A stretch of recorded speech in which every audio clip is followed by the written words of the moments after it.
वेद पाठशाला में मैं आपका हार्दिक स्वागत करती हूँ। प्रिय श्रोता, परमेश्वर का वचन जीवित, पवित्र एवं सामर्थी है। आशा है कि आज के वचन से आपको आत्मिक लाभ होगा। तो लीजिए प्रस्तुत है ये संदेश।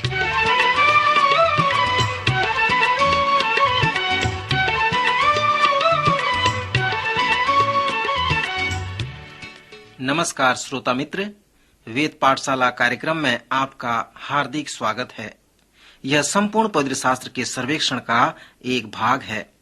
हमारे सर्वेक्षण ने हमें नए नियम के पौलुस प्रेरित की पत्रियों तक ले आया है, जिसने नए नियम के लगभग आधे पुस्तकों को लिखा है। इस सर्वेक्षण में हम पौलुस की पत्रियों में तीसरी बार आए हैं, जो दूसरे कुरिन्थियों के नाम से जाना जाता है।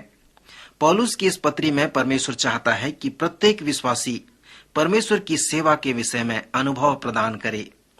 इस अध्ययन में हमारा ध्यान सेवा के पारदर्शिता की ओर जाता है।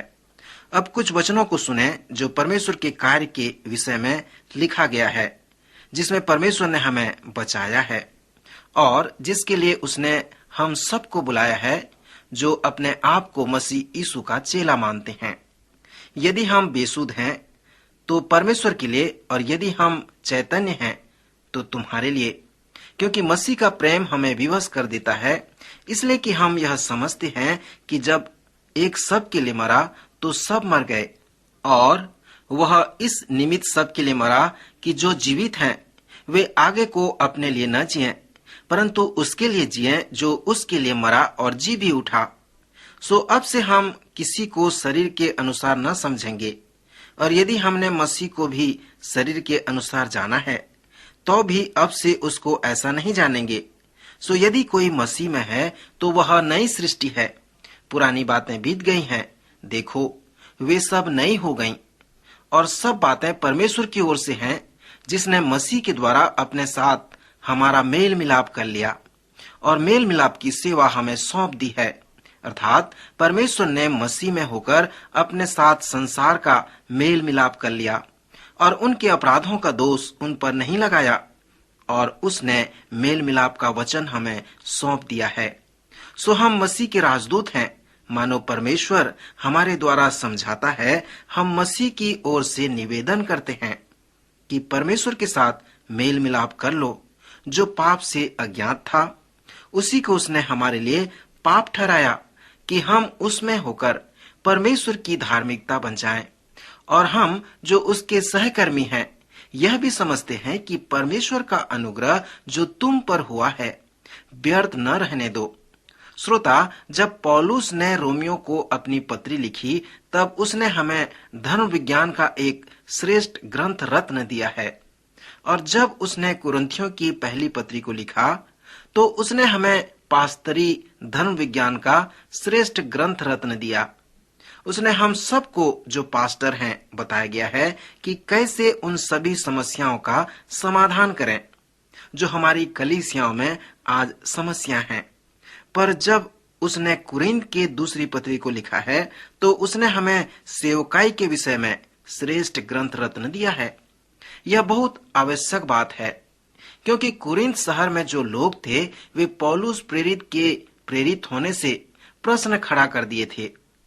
पहले कुरिन्थियों में पौलुस ने उन लोगों से लिखा जो उससे सहमत थे, परंतु दूसरे कुरिन्थियों में उसने उन लोगों को लिखा जो उसके विरोध में थे, उसके प्रथम पत्री को पसंद नहीं करते थे, उसके अधिकार के विषय उससे प्रश्न किया करते थे। हम धन्यवादित हैं क्योंकि कुरिन्थियों के पास में समस्याएं थीं। उसके द्वारा हमें धर्म विज्ञान का श्रेष्ठ ग्रंथ रत्न मिल गया, जिसे प्रथम कुरिन्थियों के नाम से जाना जाता है, और इसके साथ साथ दूसरे कुरिन्थियों की पत्री भी हमें मिला है, जहां पर सेवा के विषय में श्रेष्ठ ग्रंथ रत्न मिलता है। जैसे पौलुस इस पत्री में पौलुस सेवा के अनेक सुंदर तरीके के विषय में लिखता है, तो वह हमें सेवक के कार्य, सेवक के प्रशिक्षण, सेवक के रूपांतरण, सेवक के उत्कर्ष और सेवक की योग्यता के विषय में बताया है। जब पौलुस सेवक के विषय में लिखता है तो वह पास्टरों या उन दल के विषय में नहीं लिखता, परंतु वह सभी विश्वासियों को एक सेवक के रूप में देखता है। वह सभी विश्वासियों के उद्धार के उद्देश्य को बताता है कि उस सेवा के लिए यीशु मसीह ने कैसे उनका उद्धार किया है। पौलुस ने इफिसियों के लोगों से कहा कि हमारा उद्धार परमेश्वर के अनुग्रह से हुआ है। परमेश्वर ने हमें जो विश्वास का वरदान दिया है उसके द्वारा हमारा उद्धार हुआ है। सो यह उद्धार जो तुम्हारा हुआ है यह तुम्हारी ओर से नहीं है, वरन परमेश्वर पिता का दान है, और न कर्मों के कारण, ऐसा न हो कि कोई घमंड करे। सो पौलुस ने स्पष्ट रूप से बता दिया कि इस उद्धार को हमने अपने कर्म या प्रयत्न से नहीं प्राप्त किया। इफिसियों की पत्री उसके दूसरे अध्याय 10वें पद में पौलुस ने कहा है कि हम उसके बनाए हुए हैं और यीशु मसीह में उन भले कामों के लिए सृजे गए हैं जिन्हें परमेश्वर ने पहले से हमारे करने के लिए तैयार किया है। दूसरे शब्दों में कहें तो परमेश्वर के पास कार्य है और वह चाहता है कि हम उस कार्य को करें। वो कार्य हमें नहीं बचाए हैं, परंतु वे हमारे उद्धार के उद्देश्य को पूरा करते हैं। पौलुस ने इफिसियों से कहा कि कलीसिया का एक साथ रविवार को एकत्रित होने का जो उद्देश्य है वो यह है कि सेवा के कार्य के लिए पवित्र लोगों को सिद्ध करना। इसका मतलब सेवा के कार्य पवित्र लोगों को सौंपी गई है।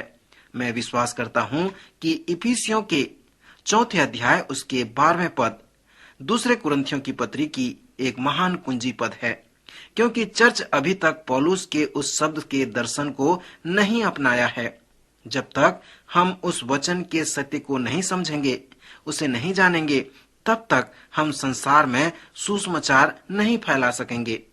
इस वचन में पौलुस ने हमें बताया है कि चर्च के लोगों को सुसमाचार प्रचार करना आवश्यक है, क्योंकि केवल पास्टर या चर्च के अगुवे इस कार्य को कभी नहीं कर पाएंगे। उदाहरण के रूप में बताना चाहूंगा कि चक कोल्सन के जैसे अनेक पास्टर या अगुवे हैं जो सभी के पास जाकर सुसमाचार नहीं बता सकते। ऐसे लोग हैं कि मैं एक पास्टर होने के नाते उनके पास नहीं जा सकता। ऐसे लोग हैं जो पास्टरों से बात भी नहीं करेंगे, परंतु वे आपसे बात करेंगे। सो परमेश्वर आपका जिस स्थान में आपको रखा है कि आप उनके मध्य में सेवा करें, उन्हें सुसमाचार बताएं।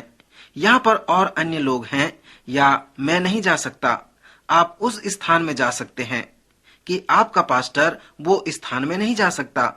सो प्रत्येक विश्वासी के द्वारा परमेश्वर अपने सेवा के कार्य को पूरा करना चाहता है। इसी तरह से परमेश्वर चाहता है कि यीशु मसीह का सुसमाचार संपूर्ण जगत में फैल जाए। जब तक हम दूसरा कुरिन्थियों के उस दर्शन को न जान लेंगे, तब तक उसे पूरा होते हुए हम कभी नहीं देखने पाएंगे। सो एक सेवक होने के नाते हमें सिद्ध होना है और प्रेरित होकर उस चुनौती को लेकर सेवा के कार्य को करना है। यही बात हम दूसरे कुरिन्थियों में सीखते हैं, जो सेवा का एक श्रेष्ठ ग्रंथ रत्न है।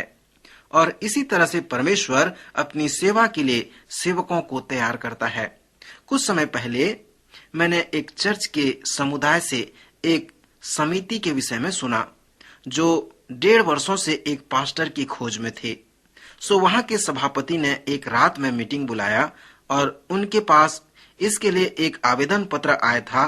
उसे पढ़कर उन्होंने उन्हें सुना दिया। प्रार्थी ने लिखा था कि वह 50 वर्ष का व्यक्ति है। वह कभी भी किसी जगह 3 वर्ष तक प्रचार नहीं किया। अनेक स्थानों को अपने व्यक्तिगत समस्या के कारण छोड़ चुका है।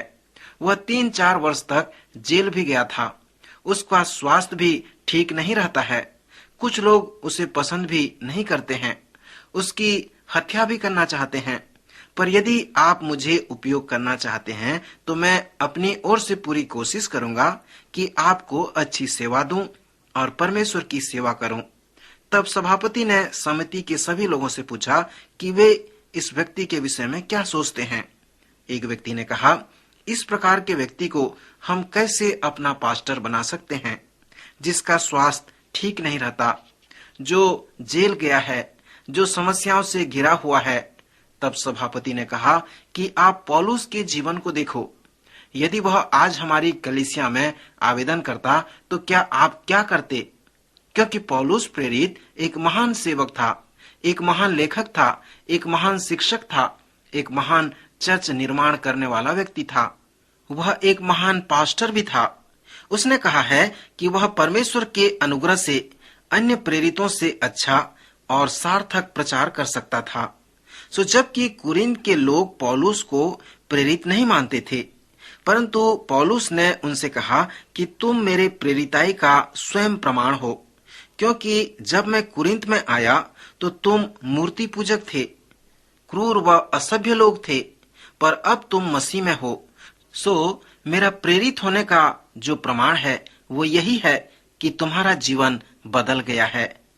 दूसरे कुरिन्थियों के 5वें अध्याय से, जिसे मैंने आपके सामने पढ़ा, जो 13वें पद से 6वें अध्याय तक पहले पद तक था, उसे पौलुस ने जिस विषय पर बताया है वो सुसमाचार का विषय है कि चर्च का कार्य क्या है, सेवा क्या है।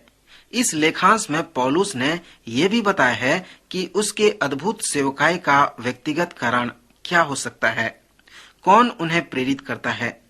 इस 5वें अध्याय का जो अच्छा शीर्षक है वो यही है, इतिहास में पौलुस मसीह की कलीसिया का एक महान प्रेरणा देने वाला व्यक्ति था। पिछले अध्ययन में हमने जो कुछ भी देखा, ध्यान करें कि सेवक का वास्तविक कार्य क्या है। पौलुस ने कहा है कि सेवक का जो कार्य है वह मेल मिलाप की सेवा है जो हमें सौंपी गई है, और साथ ही साथ मेल मिलाप का वचन भी हमें सौंपा गया है। इस संदर्भ में पौलुस हमसे मसीह के साथ सेवक के संबंध में उसके विषय को बताता है।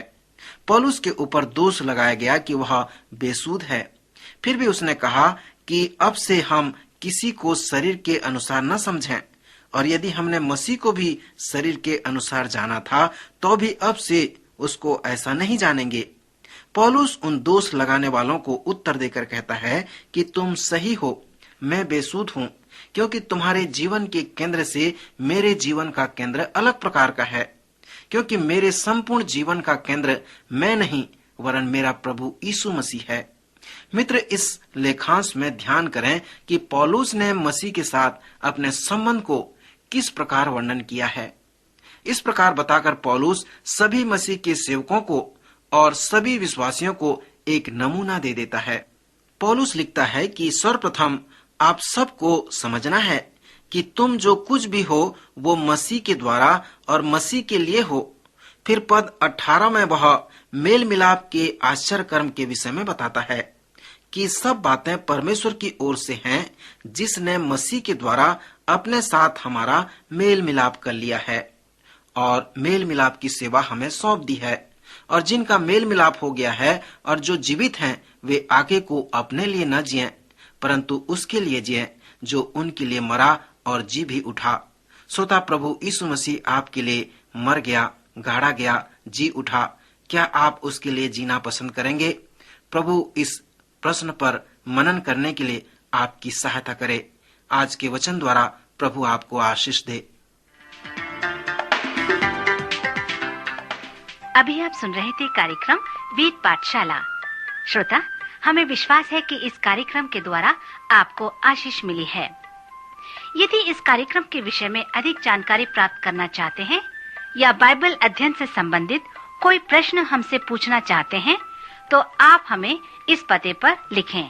हमारा पता है कार्यक्रम वेद पाठशाला, post box number 713, EN post, Faridabad 7।